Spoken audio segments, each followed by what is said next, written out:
When communication becomes your strategy, you shift from being the glue in your business to being the growth engine.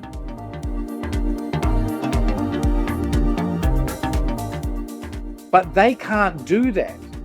They actually need vision, strategy, and structure from you so that they can step up themselves.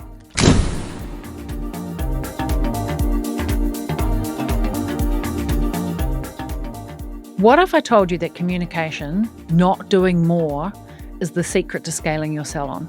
In today's episode, Joel is fresh off the plane from Bali and ready to drop some absolute gold around what it really means to step into your Salon CEO role. So he's going to unpack the 4 levels of salon growth and revealing why being the doer is the very thing holding your business back from real, sustainable success. Joel dives deep into what he calls the communication expert officer. It's a powerful new identity for salon owners ready to lead with vision, not chaos, and you'll learn the game-changing mindset and the 12-pillar communication strategy that allows our top-performing clients to scale to $1 million while working fewer hours and leading better teams. This one's raw, real, and filled with wake-up calls. And if you're feeling like you're the bottleneck in your business, then this episode was made for you. Let's dive on in. Hey team, and welcome to the podcast. My name is Joel Bouzaid, and such a pleasure to spend some time with you today. I just got off the plane from Bali, where I spent the last couple of weeks with my family over there, rejuvenating, resetting, and I've come back pretty energized, a little bit cold, but I wanted to talk to you today about your role in your business. And to get started with, I want to give you a bit of a visual. So here at Salon Owners Collective, we work with people in stages and phases. So if you can imagine a ladder, like a 4-rung ladder, and at the bottom you've got the operator. So that's often when you're pretty new, like it might be you and another person, and you're kind of like right in the weeds and doing it all. And then the next stage and phase is what we call the manager, when you start to build a team and revenue goes up and your problems change as well at that level. And then the third level is what we call the leader phase. And that's when you need to make a really conscious shift from being the skilled expert therapist or stylist that has a few team members to actually, I need to learn how to lead. I need to learn how to leverage so that eventually I can scale this thing. And the fourth and final stage right at the top is what we call the Salon CEO stage and phase. And at Salon Owners Collective, there is a particular revenue point, which is $1 million turnover in one year, which means that you're at that stage and phase. There's also different problems at that level, and there's also a larger team at that level. There's also obviously a larger potential for revenue and particularly profit. So I wanted to share that with you because I want to unpack today what it means to actually be a salon CEO. Like, what does that actually mean, Joel? Like, I'm really good at running the salon. Operationally, we're good. Yep, we've got fires that we put out, and I'm good at training the team and teaching rebooking and upskilling around consultations, and our services are awesome and our pricing's on point. Like, I've really nailed some of those operational, managerial, and leadership stages and phases. But I'd love to know, what does it mean to be a salon CEO? What's that actually about? And so, like I said, I just got back from Bali and I just ran this epic workshop training for our Salon Masters inside of Salon Owners Collective. And the workshop was called the Communication Expert Officer. And it's a little bit of the play on CEO, Chief Executive Officer, which we wouldn't typically use that in our industry. We wouldn't call ourselves a CEO. But it's my way of voting for, if you were going to step into the role of Salon CEO, like really stepping into that, I think a really good focus is not to be the Chief Executive Officer, but to actually go, what would it mean for me to be the Communication Expert Officer? And so this workshop was specifically a 12-pillar system to create a motivated, high performing, self led team so that you, the owner, can finally step back from the daily chaos and lead with intention. And I remember on the workshop, I said to everyone, who's keen on that? And everyone put up their hand and said, that's me.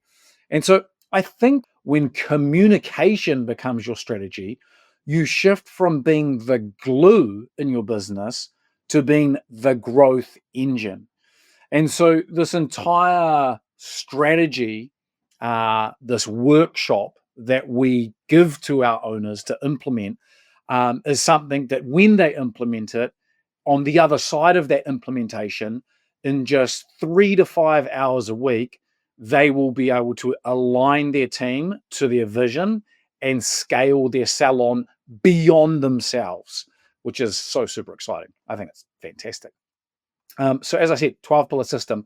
And so the question that I have for you is, and you don't have to answer this, but just think about it. What if your job as a salon CEO wasn't doing, but instead communicating the future?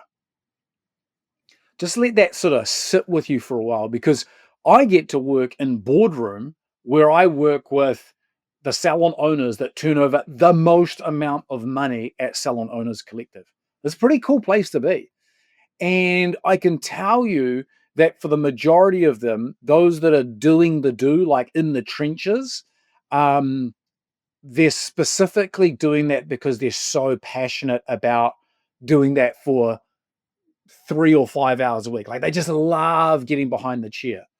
Or they're still doing the team workshops because they just love inspiring the team. But for the rest of it, it's all about communication. It's all about communicating the future. And the reality is if you keep being the doer, like the lead doer, then you will grow. Like, I'm not saying that if you stay in the trenches, stay in the weeds, stay in the business, that you won't grow. Like, you'll grow and you might even grow fast, but you will become the bottleneck. And when you're the bottleneck at 800 or 1.2 or $1.6 million turnover, that's way more stressful than when you're the bottleneck at $500,000. And so, whilst there is immediate payoff to being the lead doer, recognize that the future is that you become the bottleneck. And some of you might be listening to this recognizing right now that actually I'm already the bottleneck. And when you're the bottleneck, when you're the lead doer, over time, it means that your people, your staff members, they don't naturally step up because you constantly are doing that. And it's a little bit of that chicken and egg, like you see an opportunity to do something, so you step in and do it. It's the gift and the curse, right? Like you just do it because that's what leaders do. You do the work. And what happens is that your team automatically stop taking initiative. Their initiative actually starts to die. And then, 3 years into their employment, you're like, man, my people have no initiative. And we don't even realize that you're the person that's actually been dumbing or numbing that initiative out of them. And so ultimately, you get stuck in the weeds because you keep doing. And if you stop doing the do, then it stops. And when I say it, I mean the whole thing stops, right? And they won't pick up the ball because they're out of practice. Like they just don't even know how to flex that initiative muscle anymore. And so you're in the weeds instead of unlocking the code that actually sets you free. Um, and so there are many mistakes that we make around this area of communication. The first one is really, really obvious, is that at some point we did some communication training or we read a book or we learned about it and we're like, oh yeah, communication, that's a soft skill. And we just never gave it the value that it actually deserves. Um, and so when you see communication as a soft skill, often we don't really step into using communication well until it's needed. And so we become, not intentionally, we become a reactive communicator. And the challenge with that is that it reinforces the way in which your salon runs, which becomes reactively, which is not great. Um, Another mistake that many of us make in the area of communication is that instead of leading with vision and strategy and structure, we wing it, and we wing it day to day, and that totally means that the team can't step up because they don't know how to wing it like you. Like, that's kind of like a bit of the gift that you've got, is you can wing the team meeting. You can wing the consultation. And I mean that with respect, obviously. But they can't do that. They actually need vision, strategy, and structure from you so that they can step up themselves. And so, what it creates is a team that stays dependent on you winging it, because that's how you lead. And so, I guess today, like, I want to be really, really clear that as I share with you, that my belief is that communication isn't a soft skill. And you can argue with me and say, yeah, Joel, but it actually is, and all of that. It's not a soft skill. Communication is your growth strategy. Just let that sit for a couple of seconds. Communication is your growth strategy. Think about it. How else does your team experience your strategy to grow? How do they experience it? Like, communication equals growth, your communication. And so, if you're sitting there thinking, why haven't we grown recently? Why are we a little bit stagnant at the moment? You can point your finger as much as you want out there and give me all of the 17 reasons, which we already know that owners use as excuses as to why they're not growing. But the reality is that if your team aren't performing at their potential yet, it's not motivation. It's unclear expectations that you haven't communicated. It's not laziness in your team. It's a lack of structure that you haven't communicated. It's not a hiring problem. It's a leadership rhythm problem. And so the big idea that I really want you to, I guess, take away today as you listen to this is that in the context of your highest ambitions, your most meaningful goals, and your deepest aspirations to succeed, I want you to know that from someone that's worked with over 250,000 people, have been charged with the responsibility every single day of working with over 150 salon owners and their managers, and gets to work in and out of different organizations around the world, and steps on stage many a times with the pressure of delivering results. I want you to know that communication transforms, and not just any communication, but your absolute best communication. Your best communication has the ability to implement structure in your business that scales your business, to create a rhythm that leads your people. You at your very best communication transforms performance, it transforms profit, it transforms you from the position that you're in, and it transforms your peace of mind. Communication transforms. And so, before I dive into the 12 pillars, because I think it's useful to share the 12 pillars with you, I think you should know what those are. Like, what does a communication expert officer do in terms of the communication, so that they don't have to be in the salon, behind the chair, in the room, delivering the services, etc. If you install these 12 pillars, what you'll start to notice is that your team will start to own outcomes instead of just tasks, which is fantastic. You'll start to notice that the culture compounds into something so special, like your team becomes the flower, not the bee. Like, people want to join your team. Instead of feeling awkward about putting up out a job advert, you come from such a place of abundance. Like, we have an opening, queue up, girls, because someone's going to get this, but you got to be special to be a part of our team. And then finally, you begin to lead yourself through structure, not emotion or anxiety or stress. And so that's good. And I also think that if I share these 12 pillars with you and you do nothing with them, then of course what will happen is that you'll stay overwhelmed. You'll stay overwhelmed because you know you're the bottleneck right now, and being the bottleneck does not get better as you grow.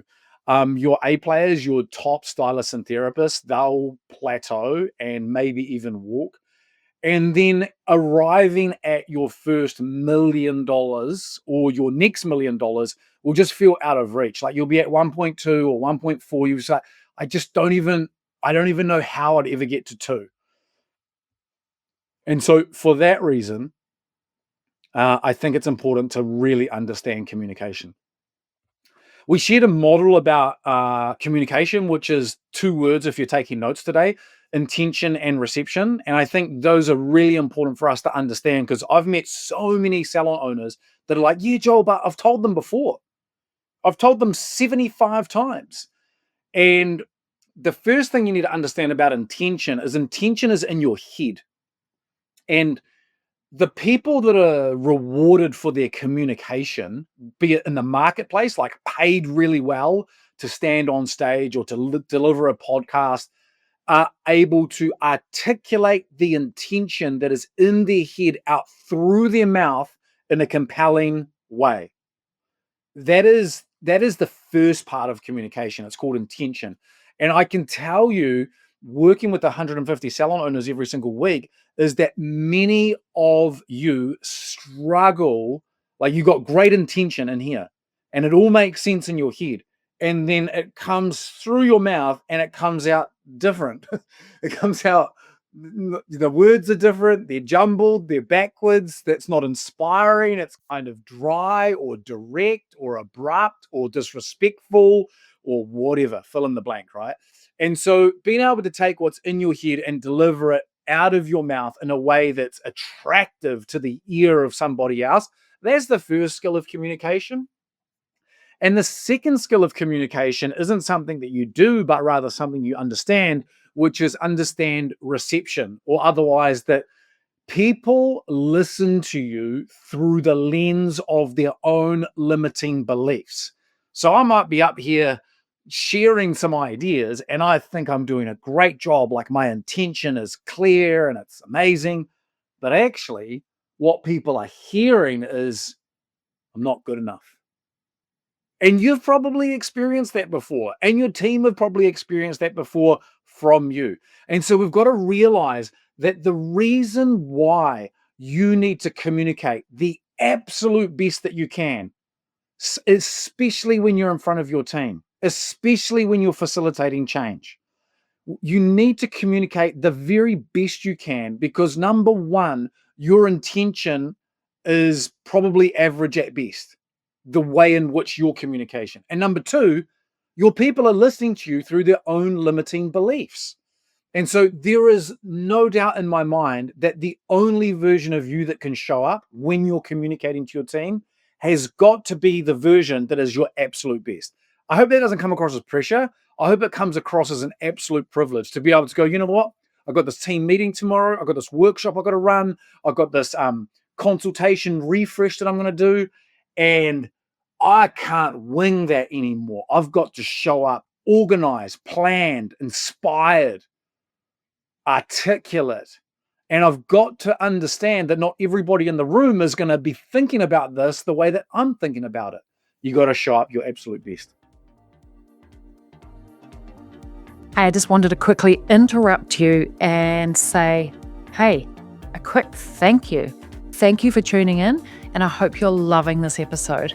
But let me ask you, have you ever felt like you reached the top of the mountain only to realize there's another even bigger peak ahead? So if you have hit the $1 million revenue mark already, but suddenly the strategies that got you here aren't really working anymore, growth is slowed, you're making bigger decisions, managing a larger team, and the weight of it all, well, it's a lot. It's exactly why I created the Salon Mastery Boardroom, and it's an exclusive place designed especially for salon CEOs like you, where you've gained a high level of achievement already. In the boardroom, we discuss high-level strategies, leadership insights, business model shifts, and things that we need to reach the next big milestone. Sometimes you just need a new milestone. Inside of Boardroom, you'll also be surrounded by powerhouse women and men, a powerhouse of community and other $1 million plus salon owners sharing insights, challenges, breakthroughs, because scaling to multi-million dollars, well, you shouldn't have to do it alone. So if you're ready to take your salon and your leadership to the next level, let's talk. I'd love to invite you to a complimentary $1 million strategy call. We'll map out your next steps, explore how Boardroom can support your journey. All you need to do is click now. I've put it in the show notes of this episode. Let's talk about your business and see if we're the right people to help you with your next step. All right, well, that's enough for me. And let's get back to the episode. Let me share with you the 12 pillars that a communication expert officer would embrace, implement into their business, and then use as the kind of backbone to their role. We kind of split the entire workshop up into 3 pieces. I'm going to give you the first piece today. It's called Unlocking the Code. The code of communication, like what are the 12 pillars? So let's dive into it. The first one is, drum roll please, in your own car on the steering wheel, is role clarity. I remember many years ago, I actually spent 10 years working in Italy. I had a team of 25 people. We delivered to between 75 and 250 people every single day. We delivered leadership programs over there. It was a really freaking full-on operation, kind of like a salon, right? You got, dozens and dozens and dozens and dozens of people that come in every single day, and it's like rinse and repeat 5, 6, 7 days a week, and it doesn't stop. I call that high performance territory. So similarly, I was there and I didn't really know much about leadership and about inspiring people, about communicating well. And I rang my boss and I was like, look, we're about to go into like 6 months of delivery. There's 1,500 things I could train the team in. Do I start with feedback? Do I start with culture? Do I start with safety? Do I start with delivery? And he was like, Joel, you start with role clarity. Like, this is number one. Like, people must know and understand where their role begins and ends. Even if the roles are similar within the context of your salon, they need to know what they are responsible for. The outcomes that at the end of doing the hair, of doing the skin, of consulting, of stacking the shelves, of rebooking clients, like, what is the impact of that role? What is that role about? And when people are clear about their roles, when they're clear, they commit. This is the fundamental piece of leadership. People will never commit unless they're clear. It's just the human brain. If I'm at a rock jump by the river and it's not clear to me that the landing's going to be safe, I will not commit and do that rock jump. The same is true with tasks, jobs, and responsibilities inside of your salon. So you got to give them clarity. And every single year, you should sit down with them, review their role, make sure they're clear, add in any upgrades, get their buy-in, and make sure that they absolutely understand what it means to be a part of your team. Okay, number 2 in the 12 pillars is what we call inside of Salon Owners Collective, the 100K mindset. And so there's no doubt in our minds that the first skill that you want to develop as a salon owner that's building something beautiful by your own measure is you need to develop the skill of knowing how to increase revenue. And obviously, you've got a team that is actually your engine for growth. The problem with people, not just your team, is 99% of people are messed up around money. Like, we have money mindset issues, barriers, beliefs that stop us from wanting to earn more money. Like, it's actually really, really compelling statistic. Like, every single person on the planet, bar a few. And so if that's true, then why on earth would your people want to work harder in their minds and earn more money? And so what we do in the 100K mindset is we actually run the team directly through a process that gets them bought into earning an extra 5, 10, 20, 30K a year. And they know exactly what they do with that money. And now they're lit up from the inside out. That's the 100K mindset. That's pillar number 2. Pillar number 3 is what we call the 100K club. 100K club is for those in your team that have decided that their goal is to have a 100K salary. Now, I know there's many of you out there going, should I even pay myself 100K, Joel? How are my team ever going to earn 100K? Well, we show you exactly how to do that.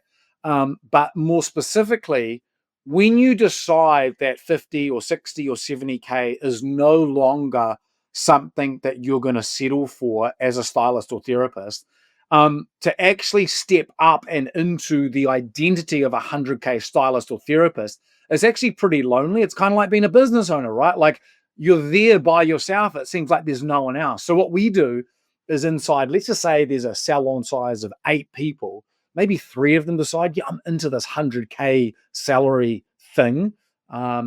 We get them together and we put them into something called the 100K club. And they get to connect once a month with the owner as a small, tight little club where they celebrate and they connect and they're amongst like-minded high performers. It's exactly what everyone needs when they finally decide to step up, whatever the thing is. Pillar number 4 is what we call the 100K team.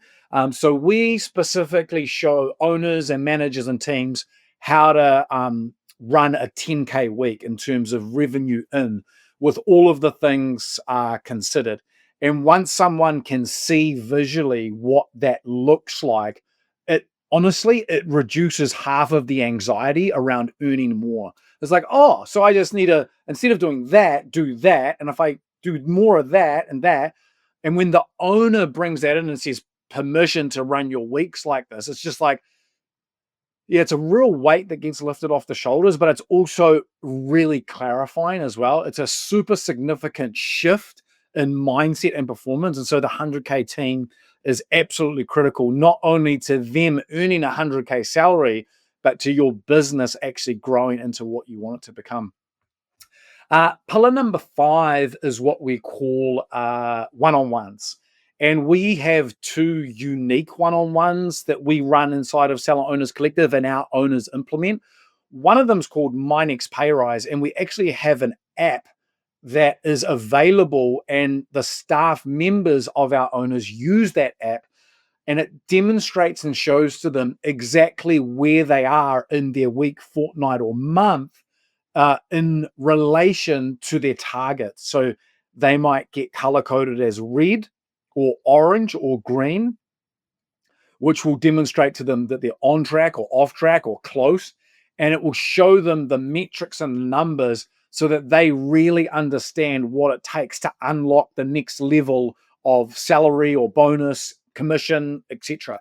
And I think that's a really important part of a healthy way of sharing the growth of your business with your people. I think the days of like you being really profitable and then justifying you're not going to do pay rises because this year we took you all to Bali, for example, like that's not how you want to run a business when you've got a whole bunch of Gen Zs and millennials anymore. Like they're really interested and invested in transparent, inspiring business owners that can just say, hey, this is the pathway. If you follow it, you'll earn more. And not many businesses out there do that. And so I encourage you to be a part of My Next Pay Rise. If you want more information about the app, then you should reach out. Absolutely. We'll put a contact email in the show notes. The other one-on-one that we run every quarter with staff members is what we call the 7-minute one-on-one. It's incredible. It is everything that you need to increase engagement, to facilitate purpose, to elicit goals, and to reinforce performance metrics for your people. Just a little sneak peek into the 7-minute one-on-one. You're probably thinking, how on earth do you do a one-on-one in 7 minutes? So first of all, they prepare the one-on-one. There's 9 questions that they answer. It's the same 9 questions every quarter that they answer, and they take you through the meeting. And at the end, you get to go, great job. Or do you need any support from me? And it's so elegant, it's so relevant, it's absolutely epic. And so many of our owners are using that to build engagement in their people. Because at the end of the day, what good is performance if your people end up leaving, right? It's no good. Then you just have to recruit and train and put people on the in your process again, which is fine. But if I'm running the business, like I want to get at least 7 years out of every single person, at least 7 years. And I'm certainly going into the bat for my 20-year plus people. Okay, pillar number 6 is, of course, what we call encouragement 101. Um, if you're from New Zealand, like me, or Australia, you might have been cursed with something called tall poppy syndrome, or you might have something running through your veins that we highly value, which is called humility. And because of that, we don't typically praise ourselves or others very well. And I've spent a fair bit of time working with North Americans in North America. And I got to take my hat off to you. Just like you're just really good at it. Like just lifting other people up and highlighting their behaviors and results and encouraging them so well. And I think we've got a lot to learn from you guys over there. And that doesn't rule out other areas, geographies, cultures of the world. But just in my experience, that's something I've really noticed, particularly about Kiwis and Aussies, is we're pretty average at encouragement, regardless wherever you're from, even if you're good. When you say to a staff member, "Hey, great job, that was awesome, fantastic," and then you say to another staff member, "Great job, fantastic, that was awesome," and you got like 12 staff members, by the way, and you're like, "Hey, great job, that was awesome." What starts to happen is you feel like a broken record. For them, it's just generic. It's not authentic. They got what are they supposed to do with great job? At least they're not in the dog box. So, okay, I guess it's all good, but it doesn't land. It doesn't impact. Doesn't inspire, right? And so we've got to be better than that. And so in Encouragement 101, we give you a toolkit of techniques and phrases that you can use in different scenarios with different people to unlock that real feeling that every human being craves, which is being praised. And look, there's personalities out there that are like, don't praise me in public. I hate that. I'm not saying do that. I'm just saying that for every single one of your staff members, they need to be praised. And if you don't have a toolkit to be able to do that, you're just not going to be the communication expert officer, the CEO that you could be. Okay. My favorite pillar out of all of them is pillar number 7. If you know me well, you know what this is. It's called hard conversations. It's my favorite topic in leadership is having hard conversations. Um, the problem with hard conversations is, so let's just say you have a staff member, they behave in a way that's out of alignment, whether it's culturally, performance wise, professionalism, whatever the case may be. And you need to course correct them. When you go to talk with them, if you don't lead from a place of structure and skill and process, you'll by default lead from a place of emotion. It will trigger shame in that person, and then they'll get defensive and they'll walk away from the experience feeling like there's a massive divide between you guys because you don't understand them. And then you'll be like, they don't understand me. It's my business. They need to understand me. And it doesn't go well if you don't develop the skill of running and leading hard conversations in a way that is absolutely not flawless, but almost. And that's what we do at Salon Owners Collective is we give people not hard conversations 1.0, not hard conversations 2.0, but hard conversations 3.0 as well. So you can build the skill out so that when these difficult, adverse, less than ideal scenarios show up, instead of going, oh, shit, I've got to have this conversation, it's more like, all right, let's go. Let's go to work. Because you got the structure, you got the framework, you know how to have the hard conversation in a way that's compassionate, in a way that's confronting, in a way that's clear about what is acceptable in the now, next, and beyond future. That is what we're going into bat for.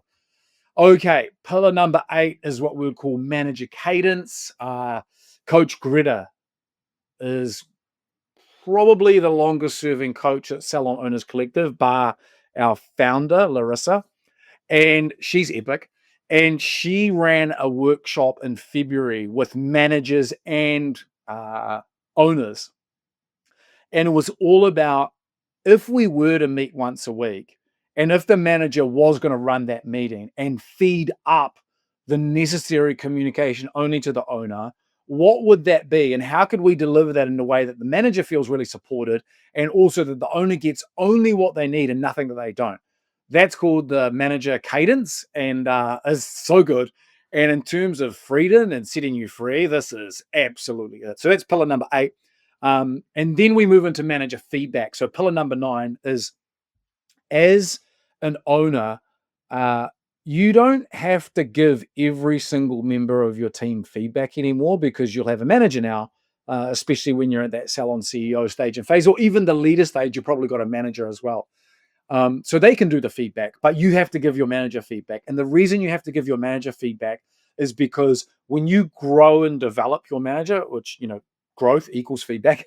When you grow and develop your manager, they'll be engaged. They'll be growing faster and more than anybody else in the business. They'll show up to the business and lead in your absence in the future better than you. And that's great. That is absolutely great. So that's your job, is you've got to give your manager feedback. And when I say feedback, I don't mean just constructive feedback. You got to dig into the encouragement toolkit, and you got to highlight them and elevate them and edify them and lift them up like nobody else in the business. They are your 2IC. So treat them that way, grow them.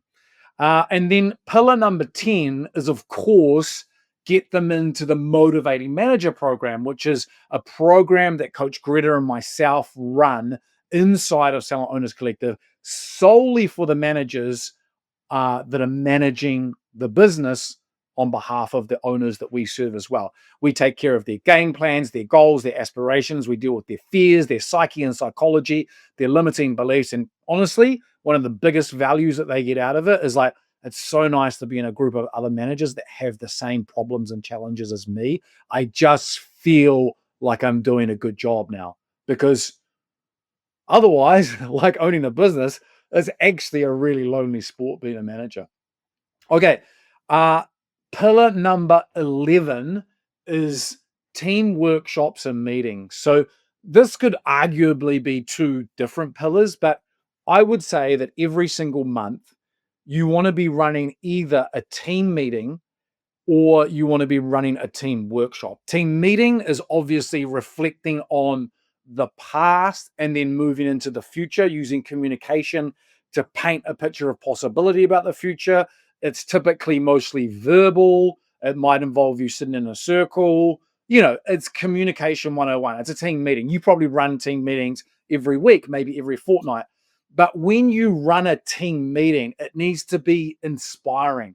What I need to hear from you is, I need to hear from you a conviction in the tone of your voice that things are going to be okay, that the future is bright, that the future is clear, that you're not confused, that you're not at the effect of the market conditions, that under your leadership, we're going to be okay. You need to communicate all of that in the tone of your voice and the body language that you use, even though you might not even be sure about that. There's a little bit of added extra responsibility for your next team meeting. And if you're running a workshop, well, obviously by the title and outcome of that workshop, let's just say you're re-looking at consultations, for example, you're demonstrating to the team that our better future involves us doing better consultations. So you're actually speaking into the kind of business that you want to become more of, or more known for, or better at. And that becomes really, really important. So let's just say every fortnight you have a team meeting, and every month, so the opposite fortnight, you run a team workshop. I've been saying this for years. Like, as a leader, you need to share the vision. Like, make sure your people are aware of why they work here. The easiest way to do that is every fortnight run a meeting or a workshop and deliver those in an inspiring way.